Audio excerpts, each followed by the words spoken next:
That's very important so that we can have a very productive session over here. And please be mindful of your other attendees who want to listen to our esteemed guests. Thank you.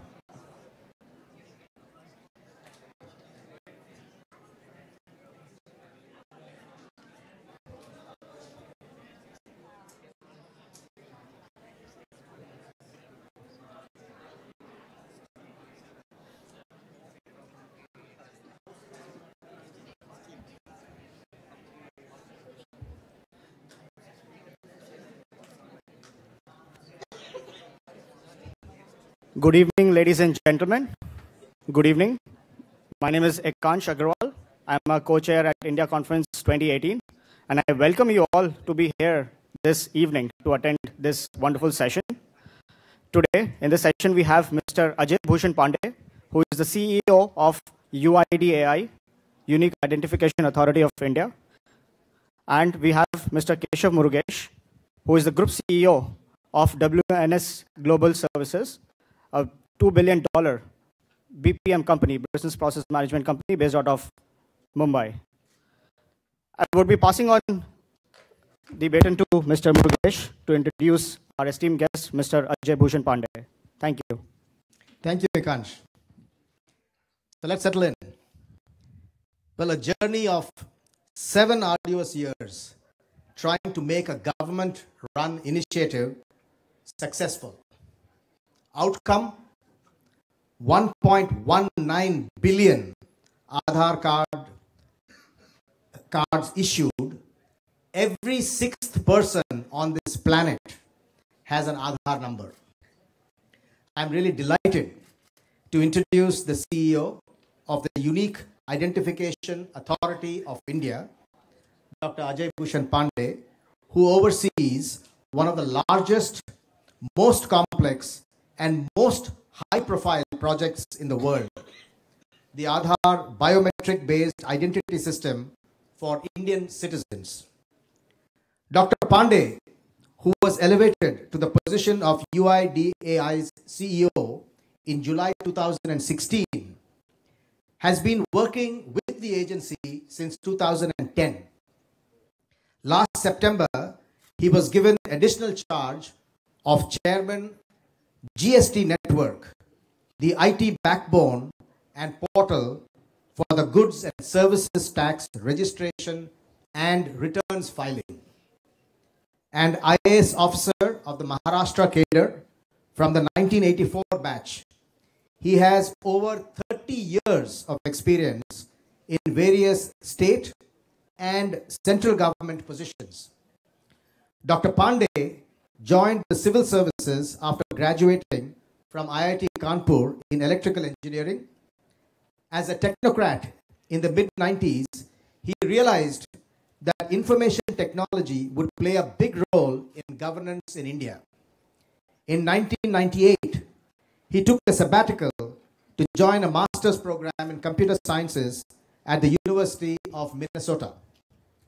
He went on to also obtain a doctorate in computer science, and his graduate studies focused on data mining, databases, software engineering, and networks, expertise that he would put to great use later in his career. In 2009, Dr. Pandey received the Distinguished Leadership Award for Internationals by the University of Minnesota for his outstanding leadership and accomplishments in his professional career. Welcome, Dr. Pandey. So I have a few questions for you, and we'll end with a rapid fire round, as I mentioned earlier. But you've been with the UIDAI for 7 years now.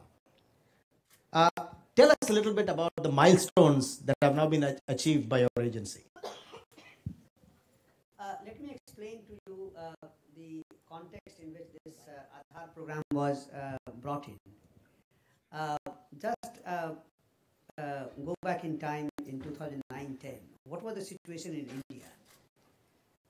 Population of somewhere around 1.2 billion people. And then the various estimates had pointed out that almost about 800 million people did not have any credible identity. we all in this hall, when we are in our wallet or somewhere, we have a multiple identity. And yesterday when I checked into my hotel, one thing I was very particular that I will carry my passport here in my with me all the time, because I can realize this importance of identity. If I lose my passport, I mean, imagine that if you lose your identity like a driver license or some other identity, what happens to you? And particularly if you go somewhere else. Now in India, 700 million to 800 million people did not have a credible identity. They may be having some local identity like a local ration card, or maybe some local identity issued by some local authorities. But that was not really an identity. Because just imagine a person from Tamil Nadu, he has a ration card in Tamil Nadu. If he moves to Delhi, will his ration card be recognizable in Delhi? Will he be able to open a bank account there? And will he be able to get any services there? Answer was no. So he was identity less, even though he was having an identity in his village or in his locality. The moment he moved out, he was not having an identity. Now the lack of identity created a huge problem, because for accessing any service, whether it is a public service or a private service, first question is asked, who are you? And then you have to, it's like a challenge response, right? So when you are challenged to give your identity, you flash out your identity and then you prove your identity, and then the rest of the doors open. If you are not able to prove your identity, you are stopped there. So that is why this whole issue of exclusion that we were talking about, and that was the problem, that was the crux of the problem, that even after 7 decades of independence, we are not able to reach the targeted, the persons who deserve to be serviced or deserve certain assistance. So that was a huge problem. So in order to meet that challenge, this project was initiated, where we said that we will give identity to every Indian, regardless of the citizenship. Anyone who is residing in India will get an Aadhaar identity. It was supposed to be, it was based on biometrics. We'll take 10 fingerprints, iris and photograph, and we ensure uniqueness through deduplication. So we deduplicate biometrics with the entire database, so that it becomes very, very hard for one person to get 2 Aadhaar number. So that was the kind of a project. So technologically it was very, very challenging, because just imagine that we have the capacity, and we did achieve that. We had a capacity to enroll 2 million people every day for Aadhaar, 2 million people. So imagine 2 million people, 10 fingerprints and iris and photographs have to be compared with now 1.2 billion people, fingerprints and iris, and that job has to finish within 24 hours. Otherwise there will be a backlog. So this is the kind of a scale of complexity this whole project was. Then also you had to go and reach every corner of the corner of the country. Communication problem, accessibility problem, everywhere. And then also the at the ground level, this IT awareness. How do you do this? So we did all that, and then finally we find that yes, at the end of in 7 years, we have been able to enroll 1.7 million people, 1.2 billion people. Now this Aadhaar project is unique, not because that it is very hard to get. It is hard to get 2 Aadhaar numbers for one person. It is also unique identity project in a sense that Aadhaar has also set up a nationwide infrastructure where you can prove your identity. For example, you have an Aadhaar card. Aadhaar card can always be faked, because on a computer Photoshop, somebody can still generate completely fictitious kind of an ID. But that wouldn't work with Aadhaar, because Aadhaar has also provided this online authentication facility, and this is accessible all across the country, where you go and give your Aadhaar number and put your fingerprint or your iris scan, and now even the photograph, and then answer is given yes and no. You are identified. So therefore, if anyone has faked an Aadhaar card, that wouldn't work here. So that is the kind of authentication infrastructure that we have set up. Now this authentication infrastructure today, every day 40 million authentication requests we are handling every day. 40 million, and out of that approximately 20 million people, unique persons, are accessing Aadhaar services, whether for opening a bank account, or whether getting any telecom services, or accessing any government services, or getting PDS benefits. So in the variety of areas they are being used to get those services. So broadly, this is the kind of a project which, these are the milestones we have achieved during the last 7 years. Rest, I think that when you ask some questions, maybe at that time I can address those questions. No, fascinating. One can see the passion flowing through you already. Now, this is really such a high-profile, project, and it has its own controversies. Some justified, some probably not at all justified. And you are on record saying that sometimes you have to manage and deliver 100% without having 100%. So in this day of expectations of perfection, right, how do you justify that, and how do you actually want to ensure that everything delivered from this project is absolute perfection? First of all, the expectation of perfection has to be there, because even though we fully realize that it is impossible to achieve perfection, but then at least the expectation has to be there so that we can go near perfection. That is one. In case of an Aadhaar, one is that we want to cover every person. Even if I exclude one person out of 1.3 billion population, human being is not in statistics where I can say that I have covered 99.9999%, and then I can afford to ignore one. So in the entire Aadhaar design and architecture, not a single person is to be excluded. For example, the question is to be asked that in such a large country, there will be some people who may not be having any fingerprints, or maybe even are not able to open eyes. So how will you capture their fingerprints and iris, and how will you give Aadhaar number? So we have a very robust exception mechanism where if the persons do not have any fingerprint or iris, still Aadhaar can be given. And in this case, more than 300,000 people in India who are very, very unfortunate not to have a good fingerprint, maybe because of some disease conditions or maybe certain mishap, and they are also not having eyes, but still, they have been given Aadhaar. So that is one.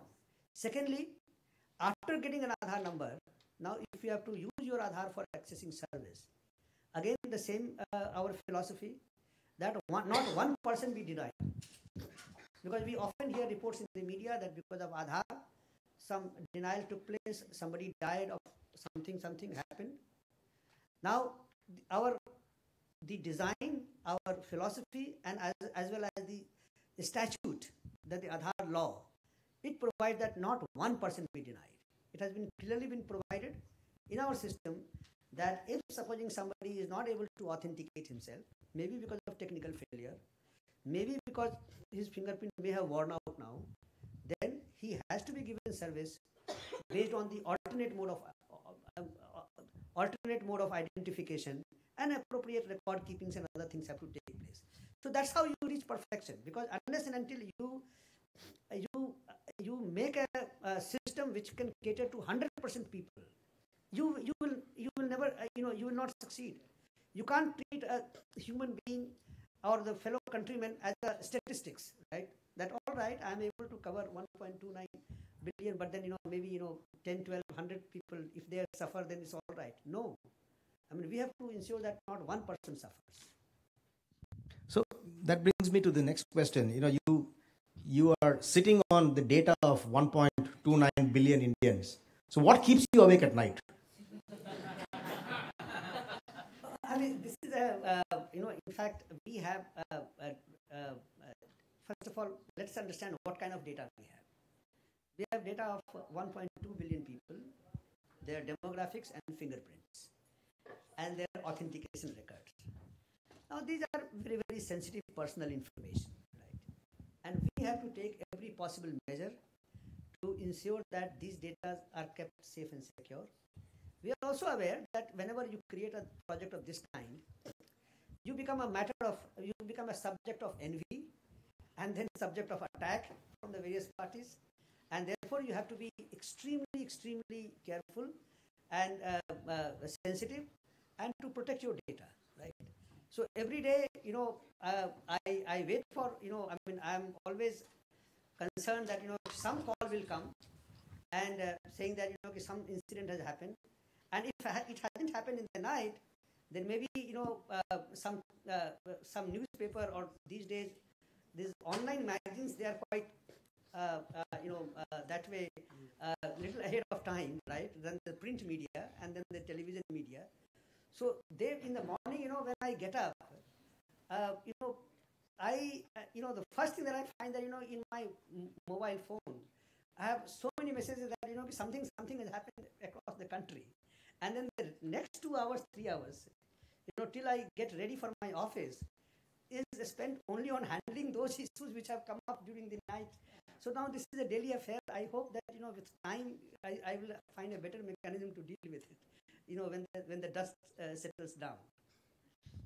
So there's, all this concern, that all this data will lead to potential privacy issues and leakage of privacy issues. And in fact, in the earlier discussion, you yourself told me that you will be quite busy, interacting at the Supreme Court, defending this particular situation. Give us some comfort around, how that is being handled and managed.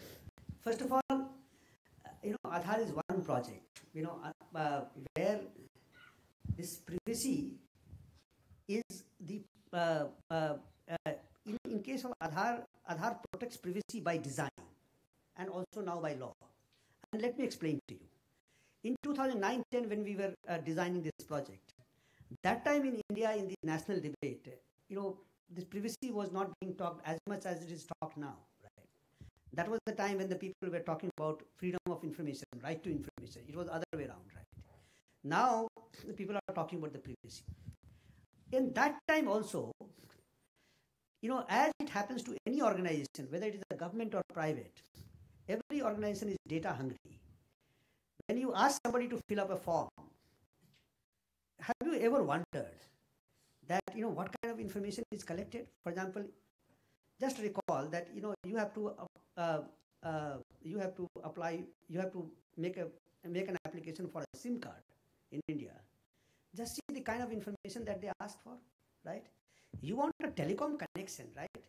They are asking you whole income and then, your profession and everything, right?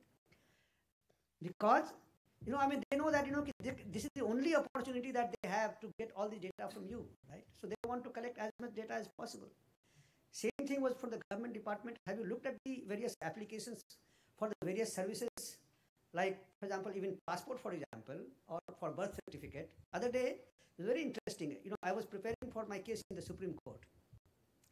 So we were trying to find some argument. Then I looked at, the application for birth certificate in the United States. It's worth looking that application form. There, entire medical history of mother, that, whether, the birth was cesarean or what kind of, all those details they are asking for the birth certificate of a child, right? So much of information was being asked, but in case of an Aadhaar, we had a privacy by design. So in Aadhaar application, your only name, address, gender, date of birth, and your photograph, 10 fingerprint and iris. No information about your income, your profession, religion, caste, not even your father's name or mother's name. We don't ask for that, right? So we believed in a very, very minimal information. Then the other important principle which Aadhaar followed was the optimal ignorance. Minimal information and optimal ignorance. Whenever you do Aadhaar authentication, first of all, at the time of enrollment, we collect a very minimal information. And then whenever you use your Aadhaar for authentication, then Aadhaar is giving only a matching service. That, this fingerprint is matching with the this Aadhaar number. And answer is yes and no. We do not collect that for what purpose you are using Aadhaar and all your, the transactional details. This information we don't get. I'll give you an example. Supposing if you go to a bank and you want to open a bank account. Today it is possible to open a bank account. You give your Aadhaar number and he will ask you to put your fingerprint. Then your name, address and all your Aadhaar card details are displayed before the bank officer. Now what UIDAI gets is only your fingerprint and your Aadhaar number, not that which is the bank account and which is what kind of transaction that you are doing. So we are optimally ignorant. So if we do not have the information, then where is the question of any privacy breach or something? Many times the question is asked to me that Aadhaar collects huge amount of information. I say, what information I have? I have only your name, address, which is public information. Your photograph also is a public information. Now your fingerprint and iris today in the age of digital age, like when I'm waving my hands, I can see all those cameras. They are also capturing my fingerprints and also my iris. So only this much information, and then so only transactional information that I have is that you did authentication for some purpose at such and such time. This is the only information that I have. Now with this much information, what is the scope of any invasion of privacy? And this is something which, so in any privacy debate or privacy principles, there are collection limitation, minimal data, use limitation, purpose limitation. Now Aadhaar has inbuilt those principles right in the design itself, and now we have an Aadhaar law which makes it mandatory for us to follow that rules of game, because it's not that tomorrow we will be able to change that, because now it is codified in the law. So, technology we know is constantly changing, but government's decision-making time is still moving slowly, right? So what are the lessons that we can get from, across the world where the latest technology trends can be leveraged, face recognition, biometrics, voice, all of these things, in order to make sure that citizens get, services much faster? Any ideas on that? Aadhaar as a project, yes, we have achieved certain milestones. 1.2 billion enrollment, 440 million authentications every day. This is the kind of a scale that we have reached. Now, let us look back. In 2010, when we started this project, what were the options before us? It was a government project, so we would have created. We had the option to create a huge government machinery, recruit thousands of people, and also give a big contract to maybe 1 or 2 or 3 private companies, and it happens in most the government projects that you wanted to do X, but then you get involved in these logistics, that recruitment of manpower, for example, or managing the contracts and so and so. In case of an Aadhaar, what we decided in the beginning, that we will not create this huge infrastructure. Number one, we'll remain lean and thin. We'll remain a thin organization. Today we are only 300 people in the whole country. This UIDAI has only 300 people. So what we did was that we created an ecosystem, and we said that all right, we have banks, the state governments, and other organizations. Why can't I leverage them, this technology as well as their resource, for doing Aadhaar enrollment across the country?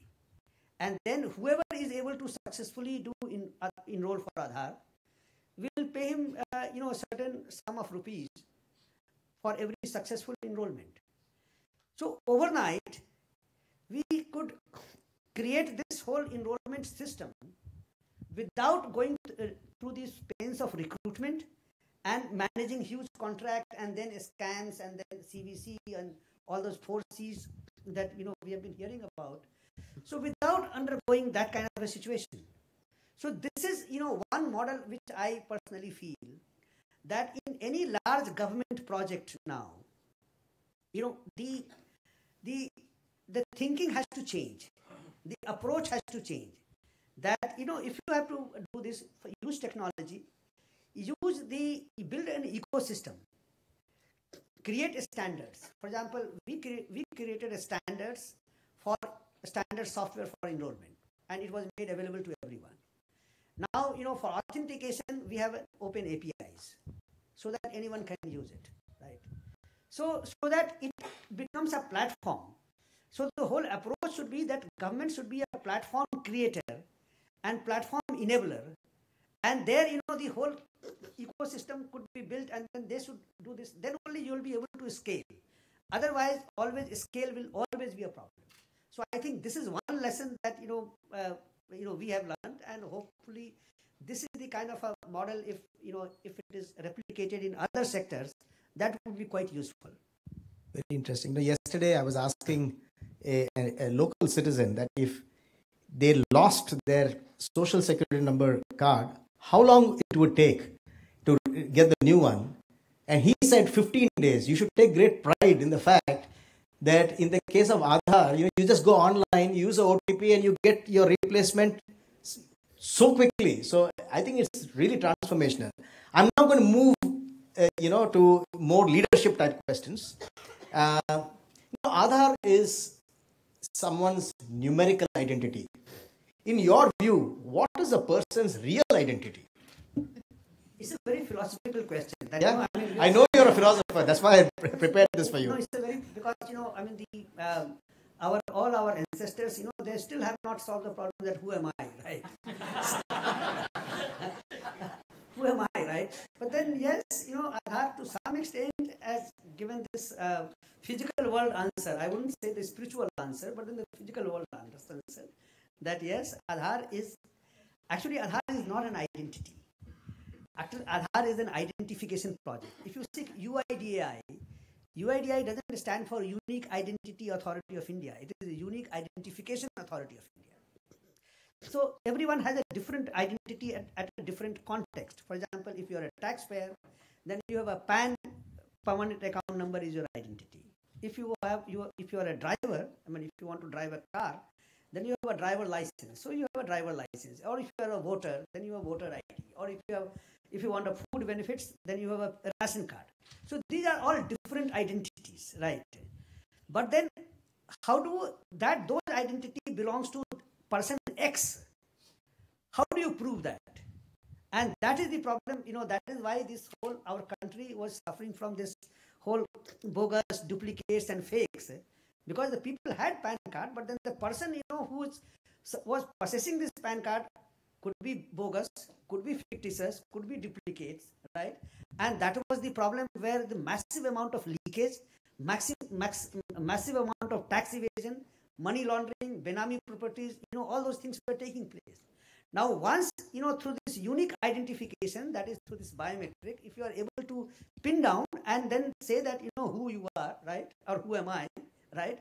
And then answer that question in the physical world, then, yes, you have solved a part of the problem, right? Which we are facing in this physical world. That's wonderful. They say a true guru is not one who leads you to himself. He is one who leads you to your inner self. See, Dr. Pandey has led us all to our inner self, right? So thank you so much. One quick question, and then we'll leave it here. But you and your organization are constantly in the public eye, right? So how do you face this pressure of being in the hot seat all the time? No, in fact, actually, this is very good, because if let us say I'm not. In fact, I would have been more worried and concerned if people were indifferent. Here, it is good that Aadhaar is being criticized, Aadhaar is being attacked, because today what we are today, because in the last 7 years we have faced so much of attacks and criticism, and we take every attack and criticism very, very seriously, and then we always introspect and try and see that, yes, if this is the kind of concern is happening, those concerns and criticism are not to be brushed aside, because maybe it is an exaggeration today, but tomorrow it will become a reality, right? Supposing if there is some misuse, one can brush aside saying, no, this is an odd case. No, today it is an odd case, but tomorrow it will become an even case, right? Right. So therefore, nothing is to be brushed aside. Every criticism has to be taken very seriously. And that is what, as we were discussing in the beginning, that will lead towards the perfection. Even though we know that it is not possible to be perfect, but then, it will help you improve. So all those criticism concerns are very, very important. And I will again say that criticism and attacks are very useful rather than, people being indifferent. That's a fantastic attitude. I'm going to open up the session for Q&A in 2 minutes, so just bear with me. But I have a rapid fire round for Dr. Pandey. So the rules are very simple. I will ask you a question, and you have to answer in 1 word or 2 word answers. Nothing more. You can't think too much. Did Hanuman really get an Aadhaar card? No. Your mantra for crisis management?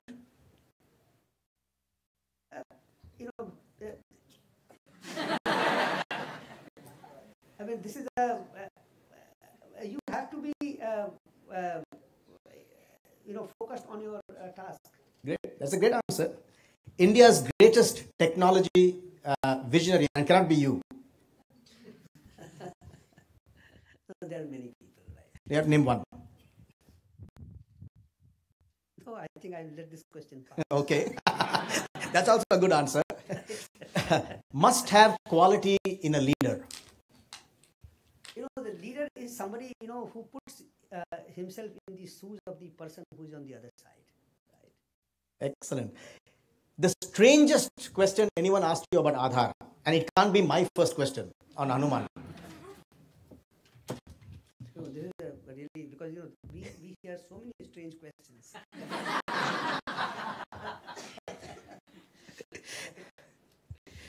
So something about public service that nobody warned you about. Something about being in public service that nobody warned you about ever.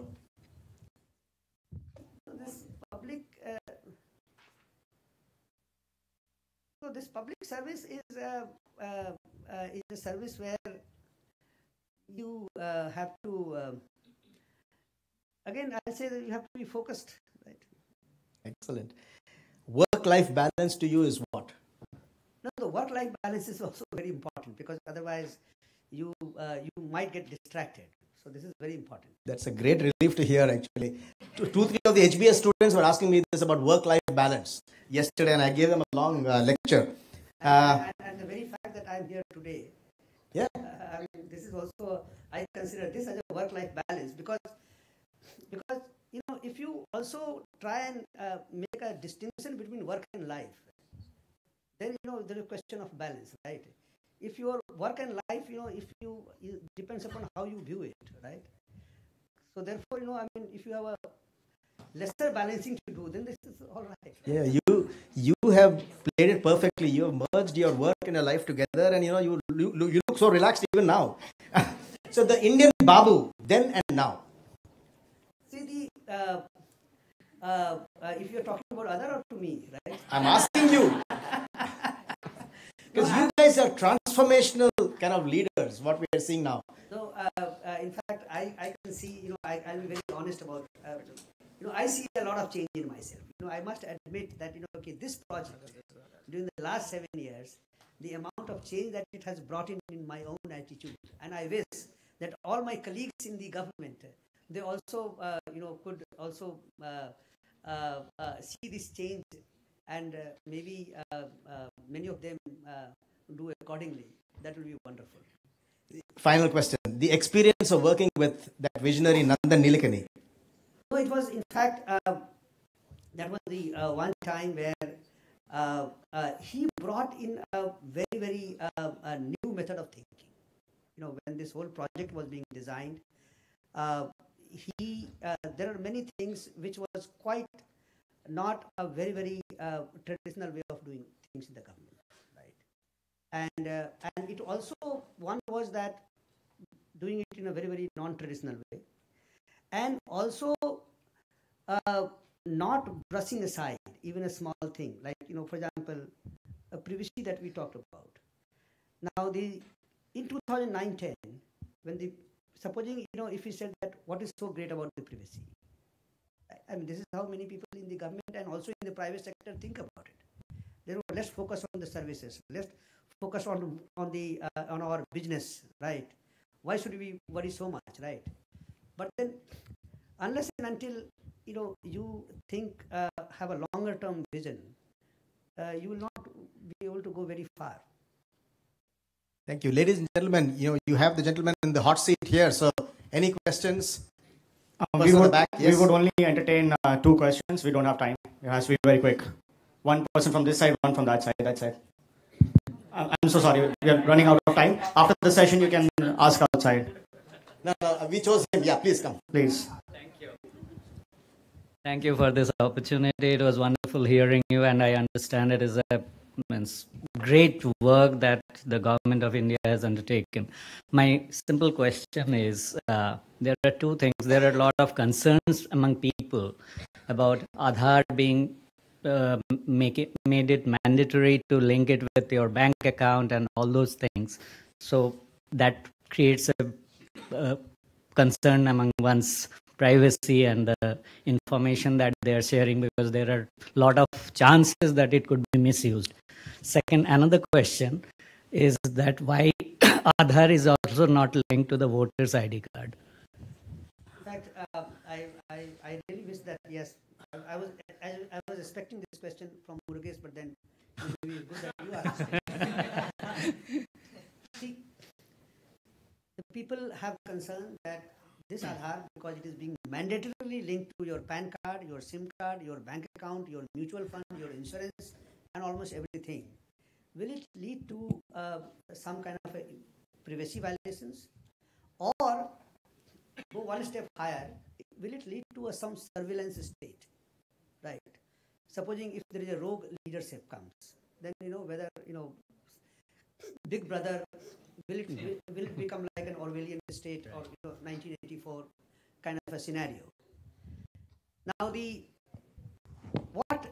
that's why I said that this aspect, it is inbuilt into this aspect has been taken care in the design of Aadhaar itself. Because in case of an Aadhaar, the question of privacy violation or question of Aadhaar being used as a surveillance tool by any rogue state, right, would arise only if you have the information. Now, in case of an Aadhaar, as mentioned, that what kind of information have. Supposing if you have linked your Aadhaar with the PAN card, or your bank account, or your SIM card, or your insurance account, all these informations reside in those respective domains. UIDAI doesn't have any information about your Aadhaar having this bank account or that SIM card or that your investment account. So when we are talking about the linking, I think this is a misconception that when you link, the Aadhaar gets all this information. No, we are statutorily prohibited from collecting this information about you. For example, if you in the morning you go to a bank and you link your Aadhaar with the bank, your Aadhaar number remains with the bank itself. Your bank account information doesn't come to Aadhaar. Similarly, you go and link your Aadhaar to the PAN card, your PAN and Aadhaar information that remains in the income tax department, and Aadhaar doesn't get to know your PAN card number. Right. So Aadhaar will never have a 360-degree view, and because we don't have that information, so therefore, there is some government or some authority misusing this information doesn't arise because there is no information available. Thank you. Time for one last question. Anybody else from this side? I think. Yeah. Yes, please. No. We have to make sure there's proper diversity. Oh, okay. Hi, my question is, would you... Just come to the mic.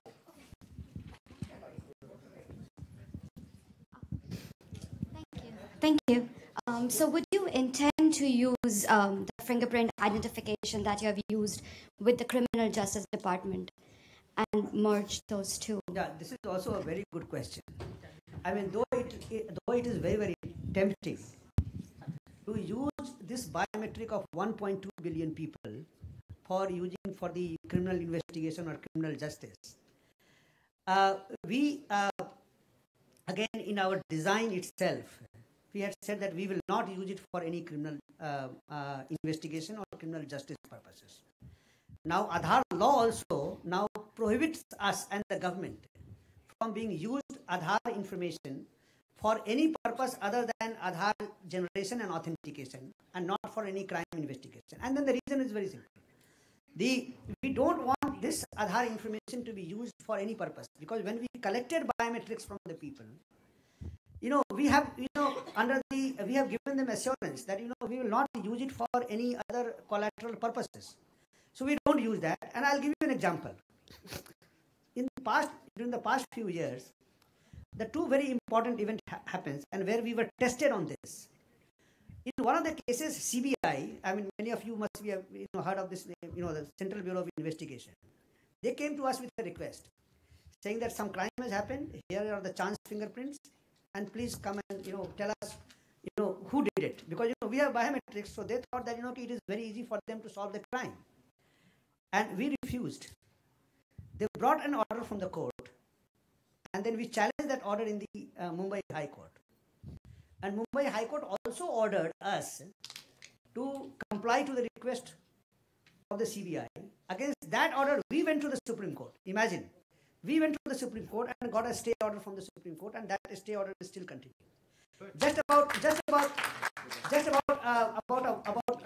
About a month back, there was an order of the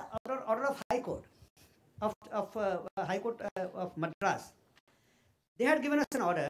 There was some case involving Jayalalitha, former chief minister, now she is no more. That there was somewhere her fingerprint was used. So somebody disputed that. So then the High Court said that produce fingerprints of Jayalalitha, right? So we went back to High Court and said that, look, under the Aadhaar law, Aadhaar information cannot be used for any other purpose. And then we could convince the High Court. And we did not give fingerprints to in that case. So that shows that the kind of privacy, not only that we are talking about privacy by design. I mean that shows our privacy standards, that the way we are implementing. I will just mention one question that was asked: why are we not using for the voter ID card, right? You see, there is no reason why it should not be used. In fact, the Election Commission of India had already started working with us, and approximately the 30 crores people's voter IDs were already linked with Aadhaar. But in 2015, there was a stay order from the Supreme Court, which had prohibited use of Aadhaar,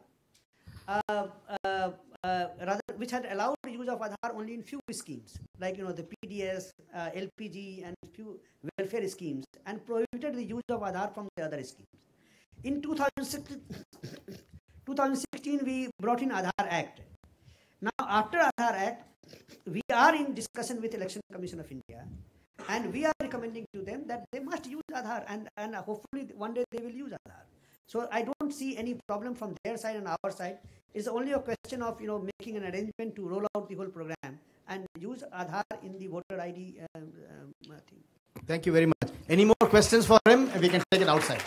Thank you so much, Mr. Ajay, Bhushan, Pandey, and Mr. Keshav Murugesh. It was such an interesting